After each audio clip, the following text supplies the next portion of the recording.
Hello all, welcome to my channel. Tissue roast பண்ணலாமா? So இது ரொம்ப நாளாக பண்ணணும்னு நினச்சி வச்சுட்ருந்தேன். இன்றைக்கி பண்ணிட்டேன். ஸோ அதுக்கு வந்து ஃபஸ்ட் இந்த மாதிரி கட் பண்ணணும். ரவுண்டாக ஒரு பஞ்ச் ஆஃப் டிஷ்யூ தேவைப்படும். ஸோ கொஞ்சம் நிறையாவே டிஷ்யூ வைக்கணும். இந்த டிஷ்யூ குவாலிட்டி அவ்வளோவா சரியில்லை, பட் நல்லா இருந்துச்சுன்னா இன்னும் கொஞ்சம் நல்லா வந்திருக்கும். இந்த மாதிரி ப்ரஷ் பண்ண ஒரு வாட்டர்ஸ் இந்த மாதிரி பெயிண்ட் அந்த மாதிரி வச்சு இப்படி பண்ணிக்கலாம். அண்ட் தென் நம்ம தண்ணியில் டிப் பண்ணணும். ஸோ டிப் பண்ணுறது வந்து நீங்கள் லைட்டாக தொட்டு கூட வைக்கலாம், இல்லை ஒரு கிளாஸ் ஆஃப் வாட்டரில் டிப் கூட பண்ணலாம். ஸோ நான் டிப் தான் பண்ணி எடுத்தேன்.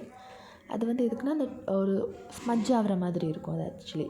ஸோ நீங்கள் வெயிலில் ஒரு நாள் வந்து காய வைக்க வேண்டி வரும். பட் நான் வந்து சோம்பேறித்தனமாக ஹேர் ட்ரையர் வச்சு காய வச்சுட்டேன்.